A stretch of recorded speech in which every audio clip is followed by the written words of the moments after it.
Esse vídeo aqui, mais uma vez, vai se dividir em duas partes. A primeira, a vergonha da seleção brasileira ontem contra a Bolívia em El Alto. Em mais de 4.000 metros de altitude, a seleção saiu derrotada para a Bolívia por 1-0. Vamos fazer um apanhadão geral desse jogo e também uma coisa que eu sinto na obrigação de trazer aqui atualizações, porque eu trouxe ontem a informação da SAF do Fluminense. Não é bem assim, né? Já a gente chega lá. Antes, se inscreve no canal, deixa o like, comenta, compartilha e ativa o sininho que é importante, tá?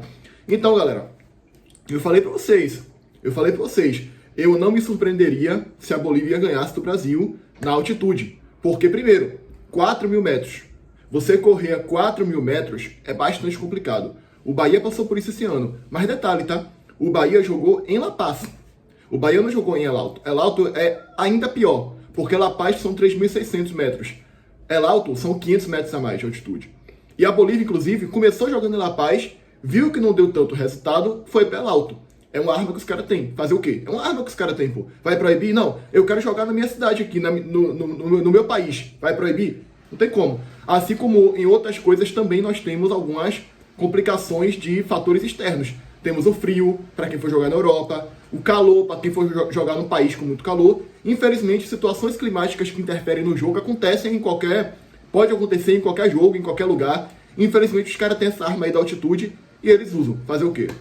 Só pro jogo em si. Cara, o jogo em si, a seleção brasileira obviamente não conseguiu jogar o seu todo, não foi aquele brilho da seleção, que muitas vezes a seleção está acostumada a jogar. Aliás, vinha se acostumando antigamente, hoje em dia não tanto, né? Mas em tese o Brasil é para jogar bonito. É para jogar para cima, pressão, é para jogar envolvendo o adversário. Às vezes o Brasil consegue fazer isso. É o que a gente está acostumado, se acostumou em relação à história geral do Brasil.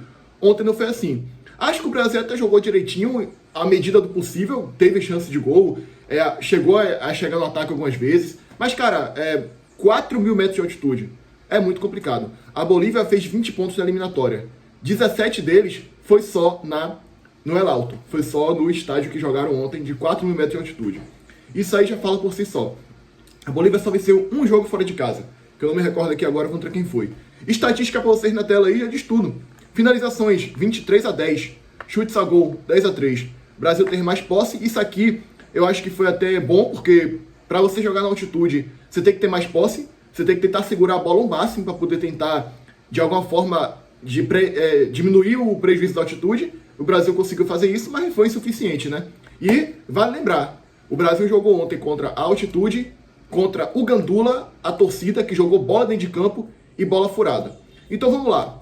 Pra mim foi vergonhoso, só que aquilo. Muita gente falava, é Bolívia, é igual na Copa. É a Croácia, é a Croácia. E eu falando, cara, a Croácia chegou na final, na última Copa. A Croácia tá evoluindo. A Croácia não tem esse time ruim todo, não. Foi lá, tomou taca da Croácia. O Brasil sem jogar absolutamente nada. Fez 1-0 e foi cabaço de tomar um empate.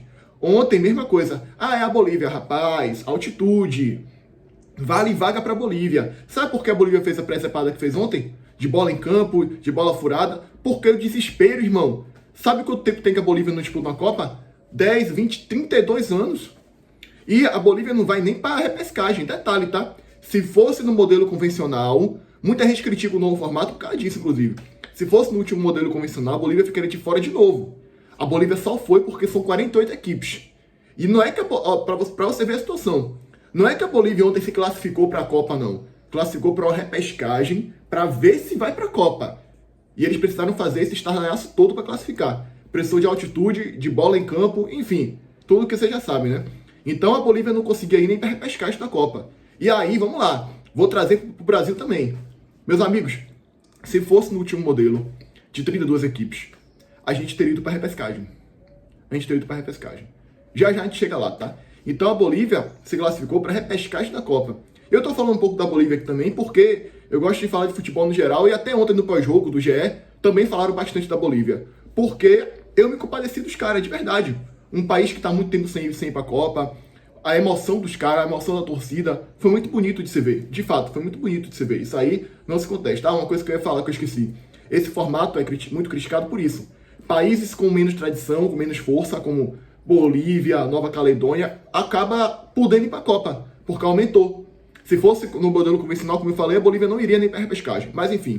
Então a emoção dos caras foi muito grande. O goleiro da Bolívia, quando ele acaba o jogo, ele apitou, ele sai de um foco total para ele se desaba completamente dentro de campo. Aquilo ali foi realmente, você se compadece, é muito emocionante.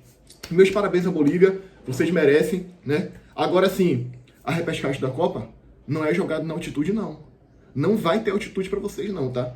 Enfim, galera, deixa eu colocar aqui agora em tela para vocês a tabela da eliminatória pra gente acompanhar aqui. Rapidinho, vou botar aqui de última hora, que eu esqueci de novo de botar essa porcaria na tela. Tá aí em tela pra vocês, galera. O Brasil foi o 5º colocado. E aí agora, para eu não me perder no fio da meada, depois a gente vai falar um pouquinho mais da Bolívia e da repescagem da Copa. Agora bora trazer o ponto da seleção brasileira. Por quê? O Brasil fez uma eliminatória vergonhosa. Foi uma vergonha a eliminatória da seleção brasileira, cara. Tipo assim, tudo bem que a gente pode falar que a eliminatória não importa muito, e eu entendo que não importa muito. Pra mim não adianta você fazer igual a Argentina, sobrar na eliminatória, o Brasil fazer 45 pontos como foi na última, 41 como foi na anterior, chegar na Copa e não dar resultado. Pra mim não adianta. Agora, a gente não pode também passar pano. A gente tem que atacar a CBF e a vergonha que foi esse ciclo de Copa do Mundo. É como eu falei, se fosse no modelo convencional, e se o formato não tivesse mudado, a gente estaria indo para repescagem. Imagina o sofrimento que o Brasil ia ter que passar de jogar repescagem, meus amigos, jogo único. Tudo pode acontecer. O Brasil pega uma Austrália da vida. Você teria convicção, vamos lá, você teria convicção que a seleção brasileira passaria da Austrália com esse futebol praticado numa repescagem? Porque eu não teria, não. E a repescagem vai ser disputada lá, já onde vai ser a sede da Copa. Já a gente chega lá. Então a gente iria para repescagem. E aí vamos lá, o Ancelotti não tem nada a ver com isso. Nada a ver com isso. A gente tem que atacar nos gestores da CBF, seu Edinaldo, que não tá mais aí, incompetente, tá? A gente tem que ir contra Edinaldo, essa CBF ridícula, que fez um ciclo, que pegou 3 anos do ciclo e jogou na lata do lixo. Como o Jorginho falou na transmissão, acho que foi ele, ou foi Bruno Formiga. Porque, cara, não é possível. Recapitulando pra vocês aqui, tá? Nosso treinador chegou a ser o Ramon Menezes, por muito tempo. Por um ano, eu acho que foi um ano por aí, Ramon Menezes, para treinar a seleção principal. E Edinaldo não fazia nada, tava ótimo para ele. Depois ele foi e pegou Fernando Diniz, junto com o Fluminense. Eu nunca vi isso na minha vida. Eu já vi isso no FIFA. No FIFA eu fazia isso direto. Eu treinava o Sunderland e treinava a seleção brasileira ao mesmo tempo. Eu fazia isso direto. Agora, na vida real, isso é amadorismo, isso é um escárnio, galera. Pelo amor de Deus. Aí depois vem o grandioso Dorival Júnior. Trabalho péssimo na seleção. Um bando de dinossauro do futebol. Então o Brasil pegou 3 anos do ciclo e jogou no lixo. Ontem foi para coroar a vergonha. Porque de qualquer forma, perder para a Bolívia é uma vergonha de qualquer forma. Ontem foi para coroar. Foi para terminar com chave de ouro essa eliminatória ridícula do Brasil. E aí, agora sim pegaram um treinador bom, que é o Ancelotti, que não tem nada a ver com isso daí. Que chegou faltando 4 jogos. Se ele chega antes, o Brasil teria ido melhor na eliminatória. Eu tenho certeza em afirmar isso. E aí a gente perdeu vários anos do ciclo, jogasse na lata do lixo. E isso resume-se na 5ª posição do Brasil, que não tem nada a ver com essa reta final, que foi uma coisa construída ao longo do tempo. E a gente tem que atacar. Não podemos passar pano. Claro, é melhor você terminar em 5º lugar e ser campeão da Copa, como foi em 2002? É melhor. Porém, cara, é aquilo. Se o Brasil sobra na eliminatória e é eliminado da Copa, seria muito pior. Mas, de qualquer forma, não podemos deixar passar essa vergonha. Não podemos deixar passar. Porque, de fato, se terminar em 5º lugar na eliminatória, é uma vergonha, cara. Não tem muito como escorrer. E aí, tá em tela pra vocês aí, a Bolívia vai disputar a repescagem por vaga na Copa do Mundo. Veja classificados. Porque a Bolívia, vale lembrar, como eu falei aqui, a Bolívia está na repescagem. A Bolívia não está na Copa. E a repescagem será disputada lá nos Estados Unidos. Se fosse na altitude, olha, uma coisa que muita gente diz, se a Copa do Mundo fosse ida e volta, a Bolívia seria campeã. Altitude, meu amigo. Imagina a França. E não, imagina a França jogando na altitude. A Inglaterra jogando na altitude. Os europeus que são cheios de coisa, cheios de frescura. Imagine jogar na altitude. Não ia aguentar não, meu amigo. E aí, vamos lá. Uma seleção da América do Sul, que é a Bolívia. A Oceania já tem uma classificada, que é a Nova Caledônia. A África vai ter uma seleção. A América do Norte 2, a Ásia 1. Essas seleções aqui da América do Norte, os Estados Unidos já está classificado. México também, Canadá também. Deve vir uma seleção fraca aí. Eu acho que, sei lá, pode vir uma Honduras da vida, alguma seleção, mas também tem Costa Rica. Costa Rica é forte. Então vamos lá, vai que vai aí uma Honduras da vida, alguma seleção fraca. Dá pra Bolívia passar com alguma seleção fraca aí. Ásia pode vir Emirados Árabes, pode vir um Catar, pode vir uma seleção forte aqui na Ásia, tá? uma China da vida também. Eu não sei como é que tá lá, tô chutando aqui, tá, galera? Tô chutando. Na África, pode vir ali, na África são vários países, pô. Possa ser que algum país, assim, grande, acabe caindo nessa repescagem aí. Pode vir um Senegal da vida, não sei. Então é o seguinte, a Bolívia pra mim é favorita contra a Nova Caledônia, talvez contra uma seleção da América do Norte. Dá pra sonhar? Dá. Se der sorte no sorteio, dá pra sonhar. Porém, não é garantia nenhuma que a Bolívia vai entrar na Copa do Mundo. Isso é claro pra todo mundo, pra todos vocês aí, tá? E aí o formato, a semifinal 1 é sorteio, a semifinal 2 também. E aí a final, as duas melhores seleções do ranking já vão estar na final, tá? Melhor seleção do ranking contra o vencedor da semifinal 1, que é essa semifinal aqui. E aí vem a final 2, porra, subiu a merda aqui. Final 2, vencedor da semifinal 2 no caso aqui, sei lá, com a segunda melhor seleção do ranking da FIFA. Deve fazer alguma parada lá de tipo, a pior seleção pega a melhor, aí a segunda pior pega a segunda melhor, alguma coisa assim. Então, a Bolívia pode classificar? Pode, mas não é garantia nenhuma, tá? E aí, vamos lá, Jean Lucas entrou no jogo, tá? Ele vai jogar contra o Bahia hoje, não vai jogar? Isso é papo pro próximo vídeo, o vídeo do Fluminense. Mas tá em tela pra vocês aí, Jean Lucas entrou em campo, jogou. Ele jogou faltando 15 minutos pra acabar ali, eu assisti.